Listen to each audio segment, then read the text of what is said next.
हरे कृष्णा। तीसरे स्कंद 30वां अध्याय शुरू करने जा रहे हैं। भगवान कपिल द्वारा विपरीत कर्मों का वर्णन। पहला श्लोक।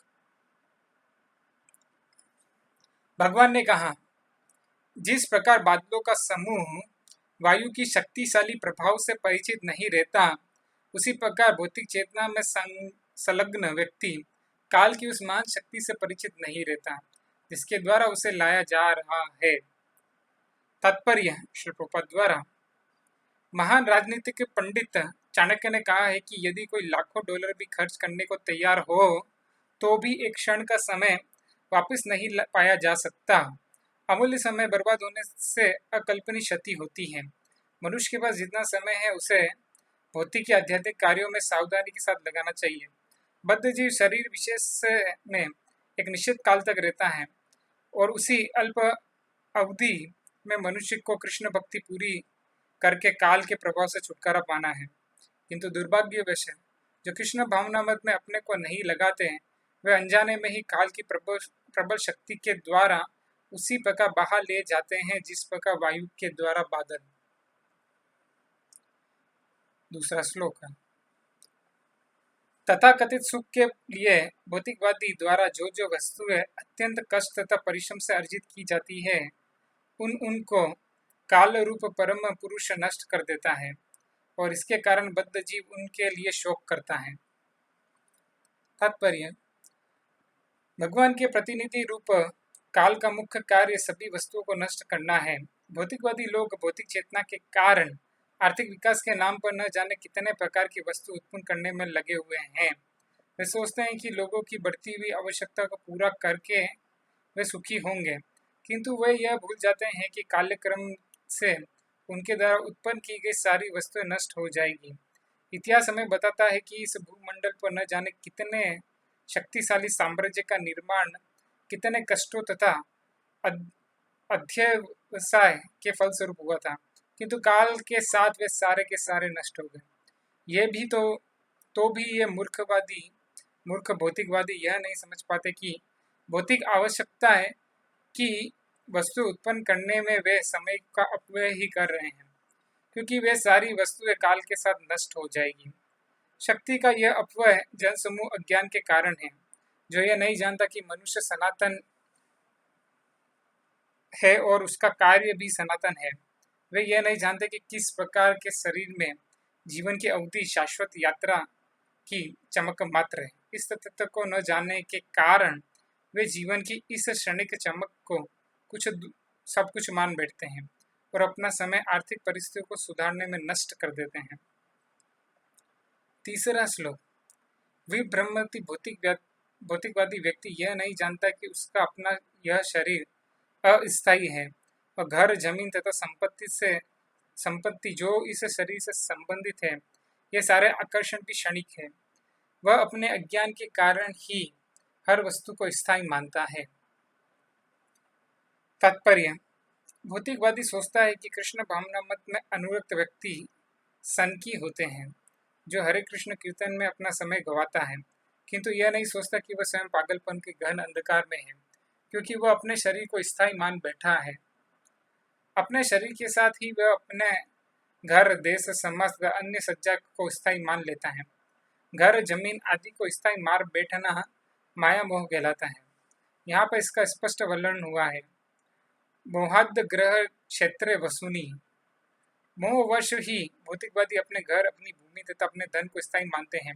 इस मोह से पारिवारिक जीवन, राष्ट्रीय जीवन तथा आर्थिक विकास की वृद्धि हुई है, क्योंकि आधुनिक सभ्यता में यह अत्यंत महत्वपूर्ण कारक है। किंतु एक कृष्ण भावना भावित व्यक्ति यह जानता है कि मानव समाज की आर्थिक उन्नति केवल क्षणिक मोह है। श्रीमद् भागवतम में अन्यत्र शरीर को स्व मानना, इस शरीर के साथ संबंधित अन्यों को अपना परिजन मानना तथा अपनी जन्मभूमि को पूज्य मानना आदि पाशविक संपत्तियों की उपज घोषित किया गया है। किंतु कृष्ण भक्त हो जाने पर मनुष्य इन सब का उपयोग भगवान की सेवा में कर सकता है। वह अत्यंत उपयुक्त योजना है। हर वस्तु कृष्ण से संबंधित है। यह समस्त आर्थिक विकास तथा भौतिक उन्नति का उपयोग कृष्ण भक्ति को अग्रसर करने में किया जाता है। तो प्रगतिशील जीव को एक नवीन जीवन, नवीन अवस्था उदित होती है। श्लोक नंबर 4। जीव जिस योनि में प्रकट होता है उसको उसी योनि में एक विशेष संतोष प्राप्त होता है और वह उस अवस्था में रहकर कभी विमुख नहीं होता। तात्पर्य, शरीर विशेष चाहे कितना ही ग्रहित क्यों ना हो, उसमें जीव को जो संतोष मिलना मोह कहलाता है। उच्चतर स्थिति में रहने वाला मनुष्य निम्न श्रेणी के मनुष्य के जीवन स्तर के प्रति असंतुष्ट रह सकता है, किंतु निम्न श्रेणी का मनुष्य बहिरंगा शक्ति माया के प्रभाव से उसी स्थिति में संतुष्ट रहता है। माया के कार्य की दो अवस्थाएं हैं। पहली प्रक्षेपात्मिका तथा आवरणात्मिका। आवरणात्मिका का अर्थ है प्रसन्न करने वाली और प्रक्षेपात्मिका का अर्थ है नीचे गिराने वाली। भौतिकवादी व्यक्ति या पशु जीवन की किसी भी अवस्था में संतुष्ट रहता है, क्योंकि उसका ज्ञान माया के प्रभाव से ढका हुआ रहता है। जीवन की निम्न श्रेणी में या निम्न योनि में इतनी कम चेतना विकसित रहती है कि वह समझ नहीं पाता कि वह सुखी है या दुखी। यह आवरणात्मिका कहलाती है। यहाँ तक कि विष्ठा खाने वाला शुकर अपने में सुखी रहता है। यद्यपि उच्चतर श्रेणी का व्यक्ति यह देखता है कि शुकर विष्ठा खा रहा, कितना गहित जीवन है इसका। 5वां श्लोक। बद्ध जीव अपनी योनि विशेष में ही संतुष्ट रहता है। माया के आवरणात्मक प्रभाव से मोहग्रस्त होकर वह अपने शरीर को त्यागना नहीं चाहता, भले ही नरक में क्यों ना हो, क्योंकि उसे नरकी भोग में ही आनंद मिलता है। तात्पर्य, कहा जाता है कि एक बार स्वर्ग के राजा इंद्र को उसके दुर्व्यवहार के लिए गुरु बृहस्पति ने श्राप दिया, जिससे वह इस लोक में शुकर बन गया। बहुत दिनों के बाद जब ब्रह्मा ने उसे स्वर्ग बुलाना चाहा, तब तक शुकर इंद्र रूप स्वर्ग का राजसी ठाट बाट भूल चुका था, अतः उसने वहां जाने से इनकार कर दिया।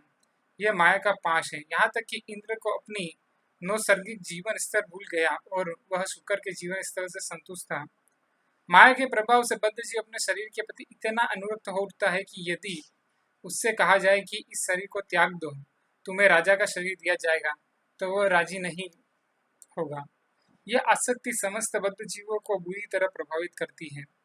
भगवान कृष्ण घोषित करते हैं कि संसार की प्रत्येक वस्तु का त्याग करो, मेरे पास आओ और मैं तुम्हें सुरक्षा प्रदान करूंगा, किंतु हमें यह स्वीकार नहीं है। हम सोचते हैं कि हम बिल्कुल सही हैं, हम कृष्ण की शरण में जाकर उनके धाम वापस क्यों जाएं?